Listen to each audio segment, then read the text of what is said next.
Hello, everyone. Welcome back to another one of our short video recordings around the conference that we will be having on the 17th of April, Coronavirus and International Affairs. As you can see from my virtual background, I've put up the information there for you, including a QR code that will take you right to the conference website. Remember that registration is necessary, but it's free. Because we have a limited number of spaces, and we would be delighted to have you come and participate with us. Over the course of the next several interviews, we will be bringing some of the participants and some of the people who have provided significant inputs to the conference and its themes together for short interviews. Today, I am delighted to be able to introduce you to Mr. Yuri Gonzalez Hernandez, who is here from Cuba, from Havana. He's a Cuban lawyer, was licensed from the University of Havana in 2009, and he's currently in residence at Penn State, where he's working on his LLM degree. He's worked as a legal advisor for a variety of different Cuban companies, and more prominently, had worked in the tax office of the historian for the office of the city of Havana. Since 2016, he's provided legal advice to self-employed workers and participated in nonprofit projects aimed at the development of communities in La Habana Vieja, in the old city of Havana. We had the opportunity to do this either in English or Spanish. We will do this one in English, and hopefully I can get Yuri to come back and we can do the next one in Spanish.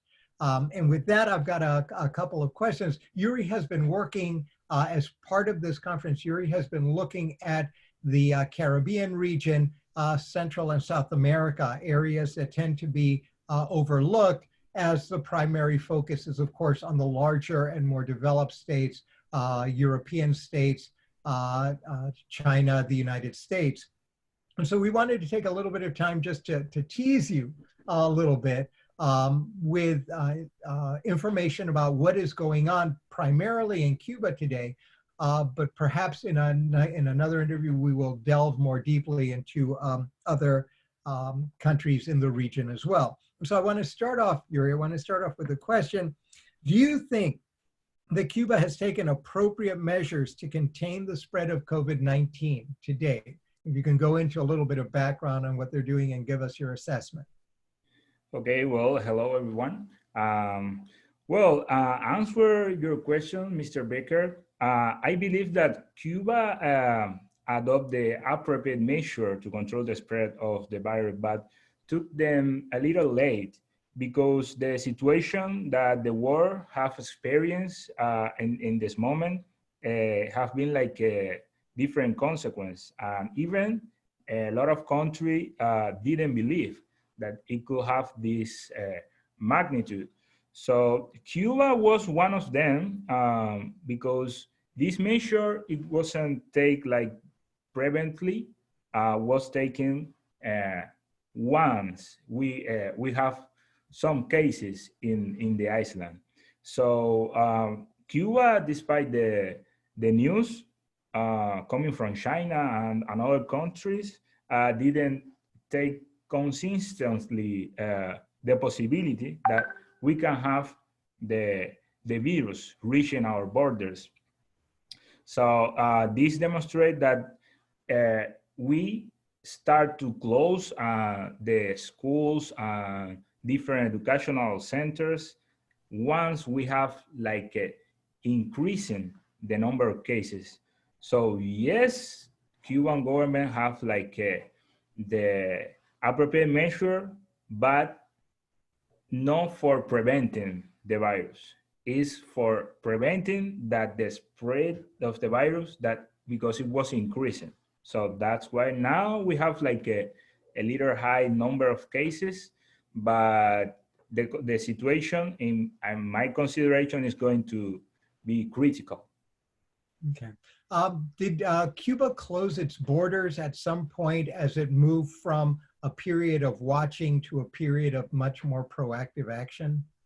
Yeah, Cuba closed the borders mainly because the main cases were coming from abroad. So we didn't have at that time local infection yet.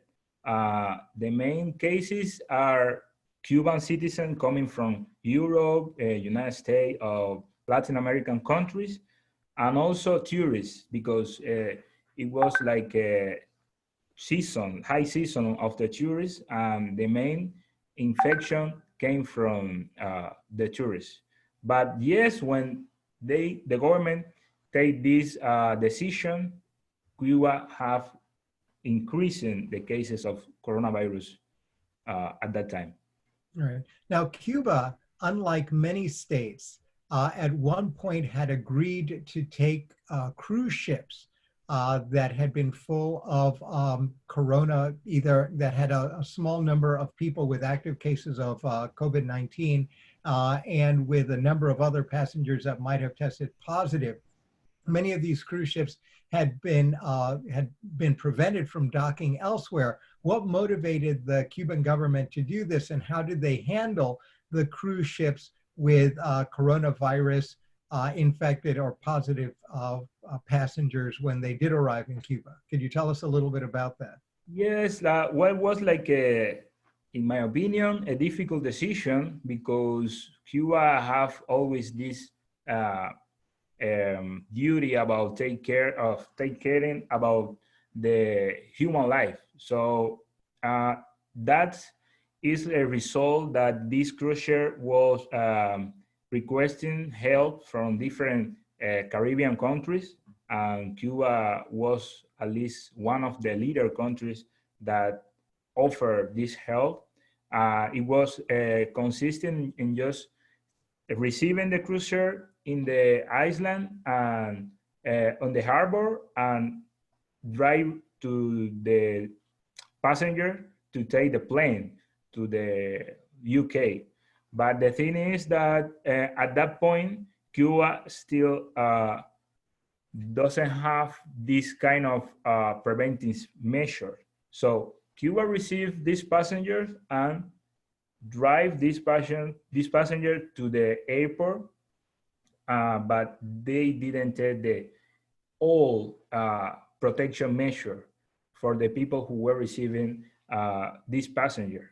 The cruisers have like reported 5 infected cases, but as we know, this virus have the particularity that the people infected, there is not have like symptoms yet. So nobody knows who were at that point infected or not, more than that 5 passengers. So that happened, yes. Cuba received the cruiser ship, but it has to be more careful at the moment to deal with this situation. Now, as I understand it, while the virus's direct effects in terms of disease have been fairly well contained and has been relatively mild compared to other countries, the collateral effects on Cuba, especially Cuba's economy and Cuba's economic planning, tourism, infrastructure, and the like, has been substantially affected adversely, while Cuba's pharma industry may well have been the only bright spot in the aftermath of the development of the pandemic. Could you talk a little bit about what the economic effects of the pandemic has been on Cuba so far? Yeah, mainly because the production chain have stopped. Cuba have like internal production, but mainly it's based on product import from abroad. And with this situation, a lot of countries that have like a bilateral treaties with Cuba, they are dealing with this situation. So there is not allowed now to Cuba to receive this kind of product. So it's up to the Cuban production chain to be aware, to don't stop and be able to offer the same service to the Cuban people. So it will be worse if this situation take a long time, because as an island, we are not able to produce a lot of main product that the people need without going out, without work. So if while more time take this situation, it will be worse for the Cuban people, and the Cuban government be aware about the people. Okay. All right, thank you. Now, I also understand that unlike many countries, Cuba has been able to use its now decades-old program of sending doctors out to help other countries. Many other countries are, of course, now overwhelmed. Their medical establishments are overwhelmed, but Cuba has been a net exporter of medical services, not just in terms of pharma to the extent they can, but medical personnel as well. Could you talk a little bit about that and how it has been affected by the pandemic? Well, Cuba have the tradition of really good healthcare system, and we have like a really good prepared doctors. In this situation, the government make like the request to the doctor who want to help the countries that they are requesting doctors, because there is not enough on their health system. So healthcare system to attend the increases number of cases. Yes, Cuba have sent almost 45 countries are requesting help of Cuban doctors. So as the country is able to have this doctor prepared to attend this kind of virus, yes, they have sent a doctor to different countries, mainly in Europe and different countries of the Caribbean. All right, very good, very good. To what extent has Cuba been helping its partners in the Caribbean, Venezuela, Nicaragua, and the CARICOM countries? Yes, mainly Cuba have already doctor in Venezuela. So a leader in Nicaragua. So they help as a support in this country. So sometime to prepare another doctors or people who work for the healthcare system. So it's like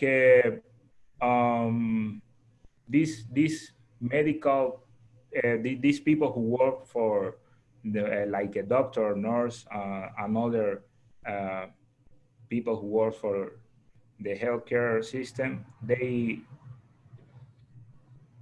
help the actual people who work in Venezuela for support as a support for this situation. Okay. There were reports that as well that there might be some challenges in Cuba with respect to food and food scarcity and water quality, especially outside of Havana. I was wondering if you could talk a little bit about that and what you understand the government has been doing to try to solve those problems. Well, that is a problem that we always have had.